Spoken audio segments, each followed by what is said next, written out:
Jangan lupa subscribe ya. Thank you guys. Selamat siang sedulur-sedulur semua.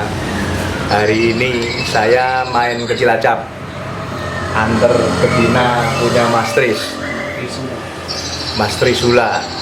Ini Platinum Series, sedarah dengan yang tempat Pak Udin Semarang Mr. D, sama yang diambil Pak Priyo AK47 yang lewat Mas Udin Semarang. Jadi ini saya ngirim betina Mas, cuma dapat PR. Mas Dirin, Mas Dirin namanya. Jadi Mas Dirin ini saya baru kenal, mungkin lihat di lapangan ya sering, karena saya dulu dari 2 tahun 2000 lah saya ke Cilacap ya sering ya tahu. Jadi saya tahunya dari Mas Tris. Jadi Mas Tris ada kontak saya untuk ambil betina terbaik di tempat saya. Nah, tapi saya dikasih PR-nya saya harus antar sendiri ke Cilacap. Antar sendiri ke Cilacap. Terus kalau ceritanya ini diminta bantu jadi dokter ini saya. Padahal ya saya bilang saya nggak pinter. Jadi Mas Tris minta tolong ke saya kemarin. Ada beberapa kandang yang trouble ya, bukan yang trouble ya. Nah, dicoba nanti kalau berkenan kan saya harus lihat dulu trouble-nya seperti apa, nanti jenengan sampaikan. Setelah itu saya harus lihat kondisi kandangnya seperti apa, lihat burungnya seperti apa, nanti baru saya berani sharing dan komentar. Seperti itu Mas ya. Ya, jadi monggo, apa kendalanya jenengan? Untuk trouble saya sih kayak ekor panjang yang ekor 26 sama 15 cm betinanya itu kan selama ini udah berapa kali, udah ada 5 sampai 6 kali bertelur lah istilahnya. Itu selalu dia nggak ngisi deh. Nggak ngisi song terus. Song terus. 4-6 kali. Iya, sekitar 5-6 lah. 5-6 kali. Terus yang kedua, trouble-nya apa? Yang kedua ada itu Mikel Balak. Mikel Balak itu udah ada 2 bulan kalau nggak salah, itu udah ada 2 bulan. Selalunya bertelur, cuman kan ya sama masih song. Masih song. Cuman tidak pernah kepantau kawin, belum pernah kepantau kawin, tapi selalunya bertelur kayak gitu. Berapa kali sudah? Ya kayaknya sekitar udah ada 4 lah. 4 kali. 2, terus ada mana PR-nya lagi?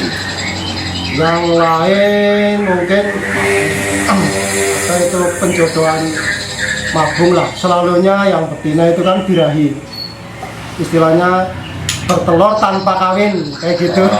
Ya, oke, gini. Sebelum saya jawab seperti tadi,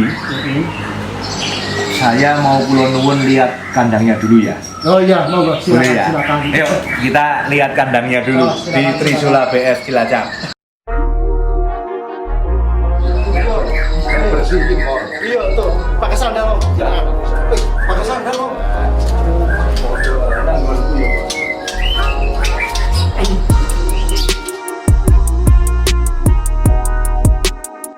Yang mana yang trouble nih Mas? Nah, ini yang trouble, soalnya ini penjodohan baru.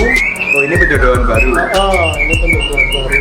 Istilahnya baru ketemu jantannya, belum sempat dilepasin jantannya, tapi kan Ini jantannya posisinya, ini jantannya yang di luar apa di dalam? oh yang di dalam. Jantannya di bawah. Itu betinanya. Betinanya. Selesai mabung. Selesai mabung. Jantannya selesai mabung juga. Jantannya juga selesai mabung.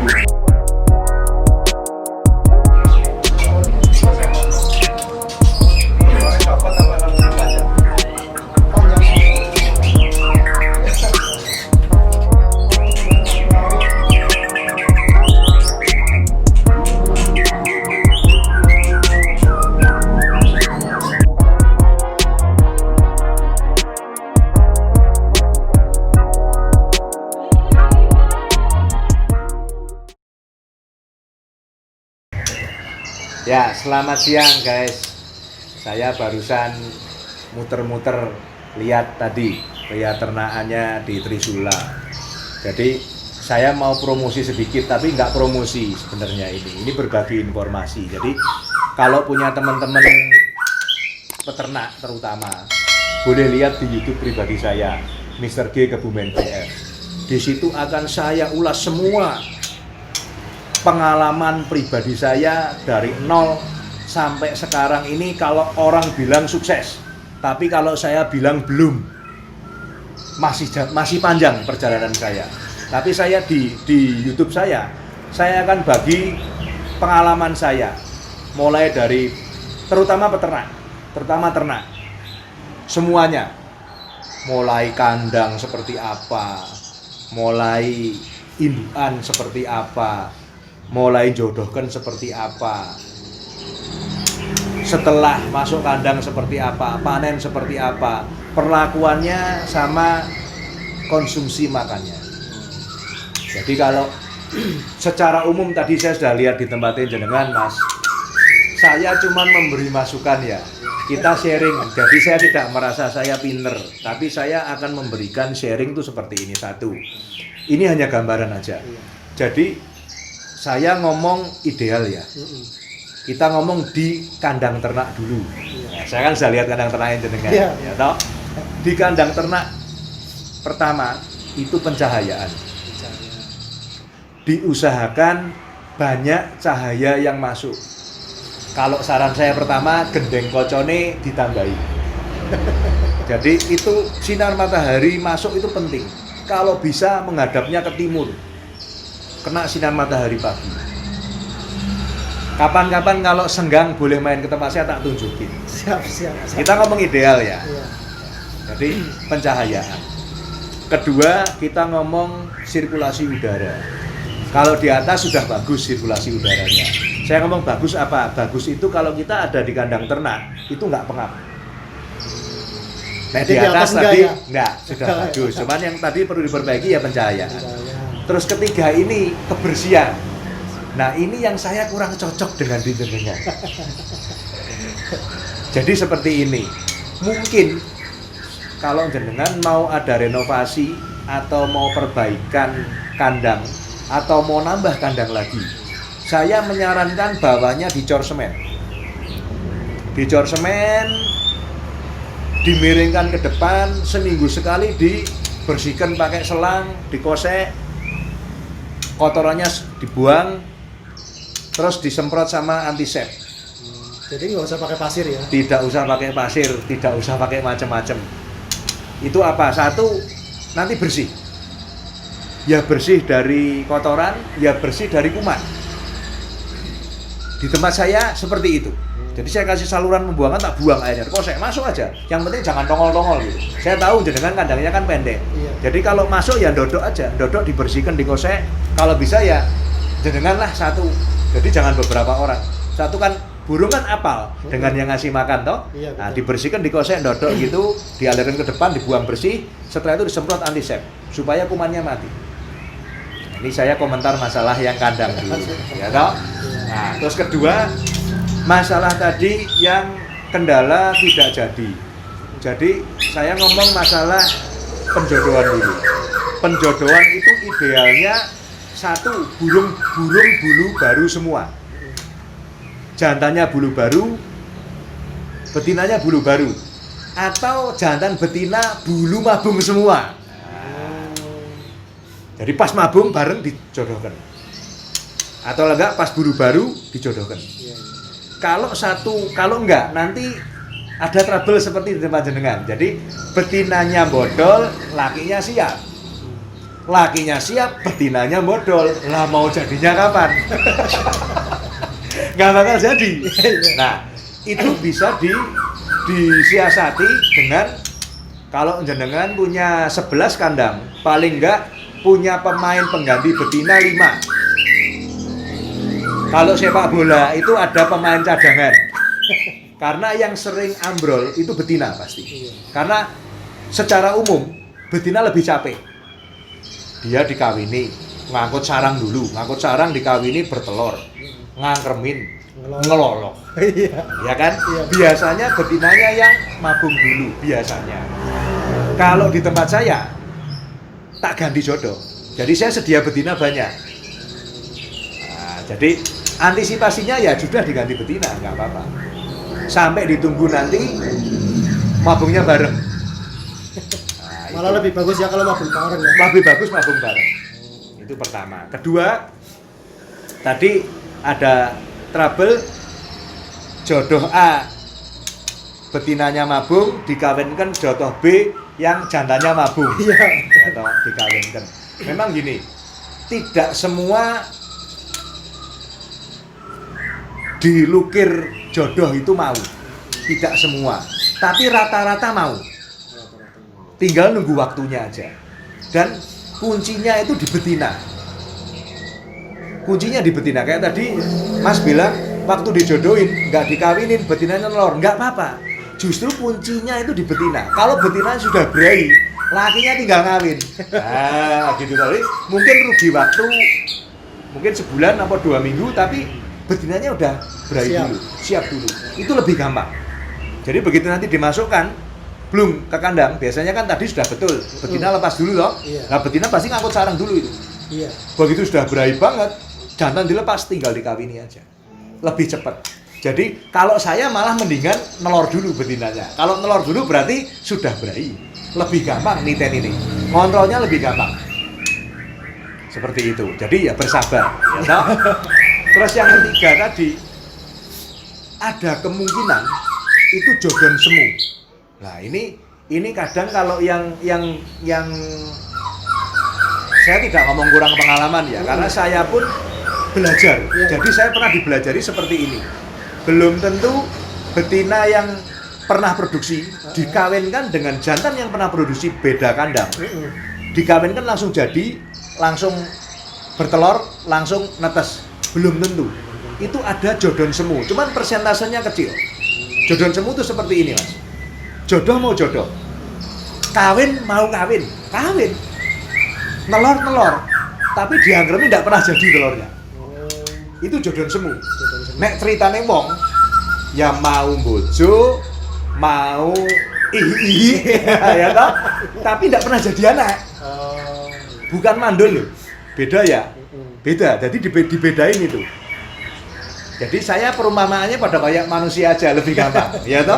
Ada kan yang seperti itu? Ada. Nah, jadi bisa diantisipasi ya jodohnya laki dijodohin betina lain, betinanya jodohin laki lain, itu ada yang jadi. Saya pernah mengalami seperti itu. Jadi jangan buru-buru memvonis, wah ini betinanya enggak jadi, wah ini jantannya jelek, enggak. Belum tentu seperti itu. Tapi kita ngomong jantan dan betina itu di umur produktif yang bagus ya. Saya ngomong umur produktif bagus itu seperti ini. Kalau betina, saya nggak ngomong di tempat lain, saya ngomong di tempat saya aja paling gampang. Jadi dari trotol, betina saya itu makanya jangkrik rotoful sama dengan jantan. Jadi tidak ada anak tiri, oh betina jangkrik tok aja, di koloni banyak, enggak. Di tempat saya tetap tak kurungin satu-satu, ada nomornya gini, ya toh? Makanya sama, jangkrik krotonya sama dengan jantan. Jadi nanti di umur 6-7 bulan, sudah berani jodohkan. Nanti di umur 8-9 bulan sudah mulai kawin, kalau hokinya bagus mulai produksi jadi. Jadi itu betina di usia produktif seperti itu. Kembali sama pola makan, nanti saya jelasin pola makan. Terus kalau jantan, betinanya tadi, kalau saya itu maksimal lah 10 tahun itu sudah kesel. 7,5 sampai 10 tahun sudah tua. Sudah menurut saya ya. ya. Jadi kita tahunya semakin tua tuh gini, produktivitasnya pasti akan turun. Biarpun pola makannya bagus, tapi memang umur nggak bisa dicuri. Jadi biasanya nelor 4, nelor 5, jadinya kurang 1. Terus biasanya kalau kita ngomong bagus, dari nelor sampai netas itu 12 hari. Pasti 12 hari. Nanti telur pertama di 12 hari itu biasanya netes. Telur kedua ya 13 hari, telur ketiga ya 14 hari. Tapi kalau sudah 16 hari, berarti nggak jadi, gitu aja. Jadi ditanggalin aja, kalau saya tak tanggalin. Selalu ditanggalin. Ditanggalin. Iya, Nah, terus nanti kalau hokinya bagus, seminggu kan dipanen. Seminggu dipanen, seminggu dia kawin lagi, nelor lagi, proses lagi ngerem 12 hari lagi. Nah, kalau saya hitung itu paling enggak sebulan, maksimal sebulan lebih seminggu. Itu harus satu periode panen. Kalau ngomong bagus ya. Nah nanti kalau betina semakin tua, periode itu akan semakin mundur. Bisa sebulan seminggu, sebulan 2 minggu. Kadang nggak jadi, kadang periode berikutnya jadi. Nah, kalau sudah seperti itu, sudah mulai dalam tanda kutip ya mungkin betinanya juga capek, bisa, umur bisa. Jadi kita ngomong betina. Terus ngomong jantan. Jantan itu ideal ya kurang lebih ya 1,5-2 tahun ya. 2 tahun mungkin, 2 tahun mungkin.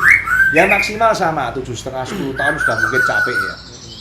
Beda dengan burung lomba ya. Burung lomba itu ada yang sampai 15 tahun, ada seperti itu. Nah, itu kalau kita ngomong masalah usia produktif sama penjodohan yang tadi. Terus kita ngomong pola makan. Jadi pola makan kalau di tempat saya pagi itu kita kasih cacing dulu semua. Tiap hari. Tiap hari cacing. 5 sampai 10. Kalau bisa 10. Kasih cacing. Nanti jam 10-an kasih kroto. 1 cepuk. Setiap hari juga. Tiap hari kroto. Nanti jam 1-an jangkriknya tak ganti. Tak karo ember toh. Jangkriknya tak ambil, yang mati dibuangin, ganti baru. Air minum, taruh bak, ganti baru. Tiap hari seperti itu. Itu kita ngomong pada waktu burung standar. Standar itu apa? Penjodohan, baru start penjodohan, dan belum telur. Nah, begitu nanti telur, cacingnya berhenti.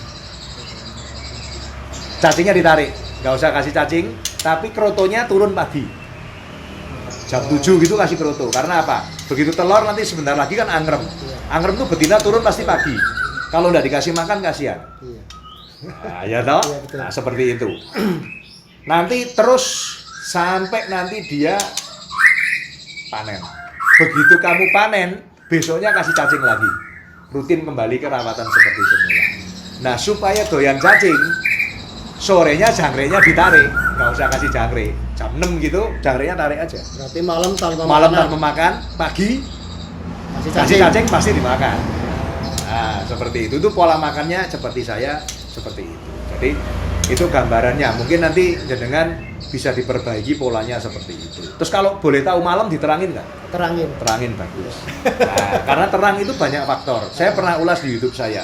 Jadi kalau terang itu satu, burung itu. Jadi kalau ada apa-apa burung itu melek. Contoh kata itu paling nggak terhindar dari mercon. Nah itu terhindar dari itulah. Terus mungkin kalau ada kucing, ada predator itu kalau dia di luar pun kalau terang kan kelihatan ada ramnya toh, dia juga tenang di dalamnya, nggak gelabrukan. Ketiga itu antisipasi maling.